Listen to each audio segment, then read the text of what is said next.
Youssouf Mouloubou, c'est un ancien milieu de terrain professionnel qui a connu le très haut niveau avec une longue carrière en première ligue, notamment sous les couleurs de West Bromwich. Capitaine de la République démocratique du Congo, leader respecté sur et en dehors du terrain, tu as porté ton pays avec fierté sur la scène internationale. Mais au-delà du terrain, tu as aussi eu le courage de prendre parole sur des sujets sensibles, en dénonçant notamment les dérives et les abus dans le football des jeunes en RDC. En 2022, tu as parlé d'un sujet tabou, difficile. On exige aux jeunes joueurs au Congo, si tu veux être sur le terrain, tu dois avoir des relations sexuelles avec ton coach. Exactement. Parce que plus on a des Cristiano Ronaldo et des Messi, plus on veut devenir aussi des nouveaux Mbappé. Des gens malveillants derrière vendent ce rêve qu'il faut absolument passer par ces pratiques-là pour pouvoir réussir. Merci beaucoup d'être sur le podcast Histoire de foot aujourd'hui. C'est un plaisir. Merci à toi, Antoine. Youssouf, je réfléchissais avant le podcast de comment j'allais lancer l'entretien parce qu'il y a plein de sujets. Il y a plein d'endroits qu'on peut discuter ensemble aujourd'hui. Bien entendu, on va analyser ensemble ta superbe carrière. Tu as joué en Première Ligue, tu as joué en Ligue 1. Bref, tu as fait des grandes choses. Mais tu as eu également énormément de courage. C'est-à-dire que je vais essayer d'amener un petit peu notre audience dans ce contexte en 2022, si je ne me trompe pas. Exactement. Tu as comparu et tu as parlé littéralement d'un sujet tabou, difficile, et je le dis tout de suite à notre audience, horrible, littéralement, c'est les seuls termes qui me viennent en tête ici, concernant des réalités que des jeunes joueurs de foot au Congo vivent dès un très jeune âge. Il va y avoir bien entendu des liens dans les notes de l'épisode où est-ce que les gens vont pouvoir aller faire un petit peu plus de recherche par eux-mêmes, mais essentiellement, si on avait à bien le résumer, on exige aux jeunes joueurs au Congo, certains d'entre eux, si tu veux être sur le terrain, tu dois avoir des relations sexuelles avec ton coach. Exactement. Et tu m'as mentionné avant le podcast que ça se passe très souvent avec les jeunes, mais ça va jusque dans le monde professionnel, que j'ai cru comprendre. Exactement. Bref, on a une vitrine aujourd'hui, on a une plateforme pour parler, bien entendu, de sujets qui vont être plus heureux à un certain moment donné, mais ça, c'est un sujet important que je pense qu'on doit aborder. Veux-tu nous en dire davantage et peut-être bien éduquer également notre audience sur un sujet qui mérite discussion? Bien sûr, il faut reprendre le contexte que le Congo est un pays à vocation à sortir beaucoup de footballeurs. C'est aussi un pays qui est vraiment fanatique au niveau du football. Alors, tous les jeunes qui viennent euh, dans ce milieu du football aspirent à devenir professionnels. Alors, c'est par cette occasion-là que certains dirigeants malveillants en profitent pour pouvoir leur vendre le rêve que en Europe, ça se passe de la même manière. Donc, les joueurs doivent sévir des attouchements ou tout simplement coucher avec des dirigeants ou des coachs pour pouvoir avoir leur place. Donc, il s'avère que moi, quand j'arrive au Congo, on m'en parle, mais tout d'abord, je voulais avoir des vérifications. Et lorsque, dans ma propre équipe, à Lupopo, un joueur que malheureusement je tairai le nom parce que il y a eu des enquêtes et c'est assez délicat pour lui parce qu'il est toujours joueur de foot. Et on veut éviter les représailles, bien entendu. Exactement, est venu me dire que il avait sévi des attouchements et que il y avait certains dirigeants, certains coachs qui avaient exigé de coucher pour pouvoir jouer. Dans un cadre professionnel. Exactement. Et c'est là que j'ai pris la décision de pouvoir témoigner. Et on avait eu une réunion avec la FIFPro, donc le syndicat des joueurs de foot. Donc j'avais témoigné tout simplement. J'avais apporté aussi des preuves et des messages que j'avais pu relayer. Mais c'est une réalité qui est grave, mais c'est une réalité qui existe au Congo et dans d'autres pays africains, malheureusement. Ouais. Ça dure depuis longtemps, ça. Je pense que ça dure depuis longtemps et je pense que ce phénomène grandit de plus en plus parce que plus on a des Cristiano Ronaldo et des Messi, plus on veut devenir aussi des nouveaux Mbappé. Donc forcément, ça attire la convoitise et des gens malveillants derrière vendent ce rêve que il faut absolument passer par ce passage-là, par ces pratiques-là pour pouvoir réussir.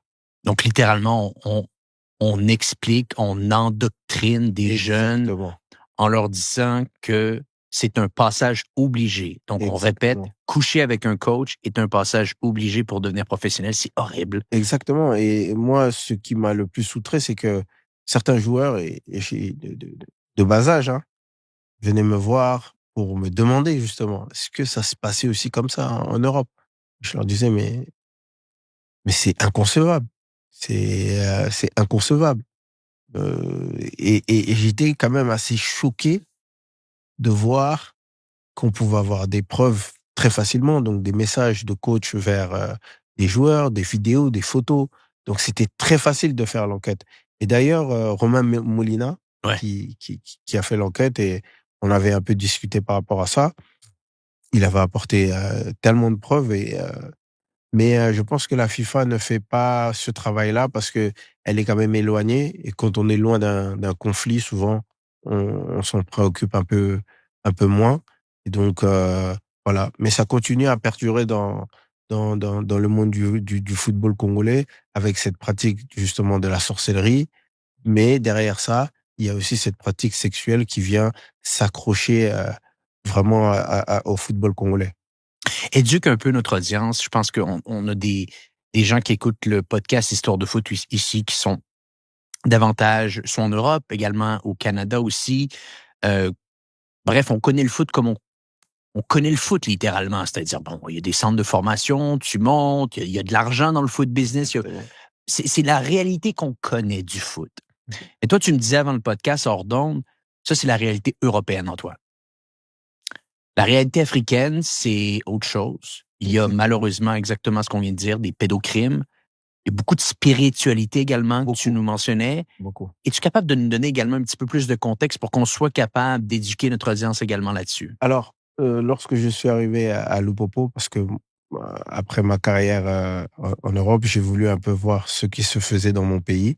Donc, je suis parti à Lupopo, une équipe qui est, je dirais, l'équipe rivale du TP Mazembe. C'est l'équipe la plus connue avec Moïse Katumbi qui fait la Ligue des champions.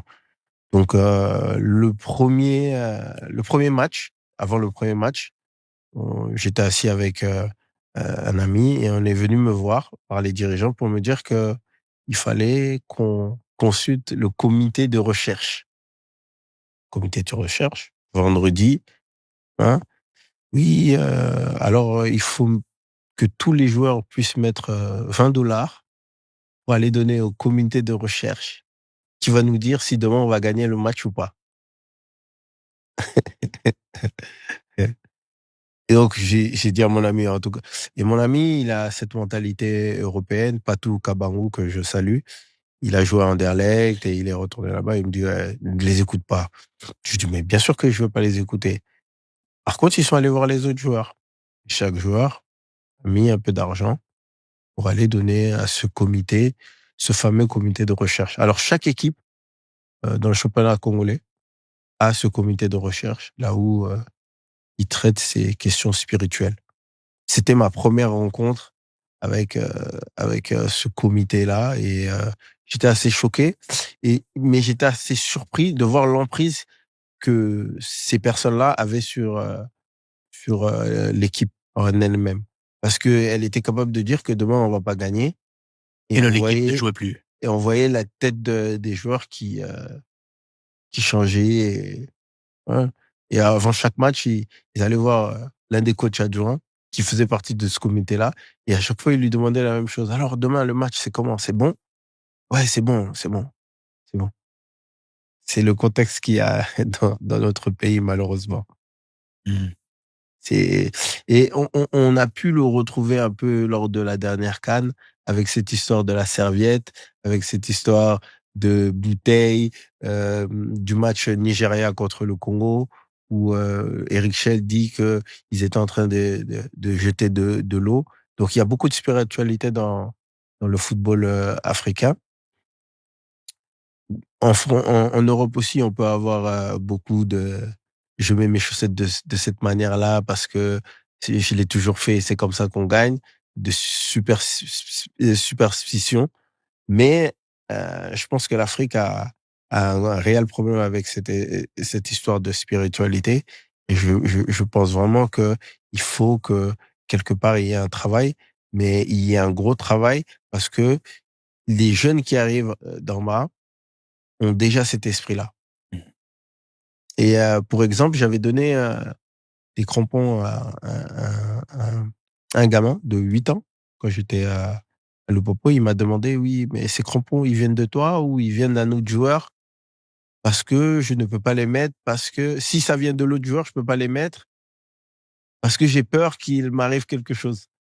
Le gamin, il avait 8 ans. Donc c'est pour dire que déjà, ils sont endoctrinés dans cet aspect-là. Je lui dis: «Oui, mais non, mais tu as 8 ans, joue au foot». Il dit: «Non, mais c'est comme ça, ici». Ouais, il y a un gros travail à faire, Mmh. un gros travail à faire. Et pardonne-moi mon ignorance ici, mais est-ce qu'on est-ce qu'on doit considérer ça comme normal là-bas? Est-ce que on doit essayer de changer comment que ces choses sont vues? Bien entendu, je parle pas de la des pédocrimes ici, mais je parle du volet un petit peu spirituel. Est-ce que c'est quelque chose que des gens activement tentent de changer ou c'est accepté et ça doit rester comme ça? C'est accepté et ça doit rester comme ça. J'ai déjà eu l'expérience avec l'équipe nationale où, on n'arrivait pas vraiment à gagner au stade des Martyrs, les matchs vraiment importants. Et à chaque fois, dans les vestiaires, quand on rentrait, on disait toujours: «Oui». Il y avait des discours un peu, en l'air, hein. «Oui, mais il ne veut pas nous laisser gagner, mais qui il? Oui, mais on est toujours bloqué». Donc j'ai compris que, quelque part, on l'avait déjà accepté et que avant chaque rencontre assez importante, il fallait justement aller discuter avec les anciens.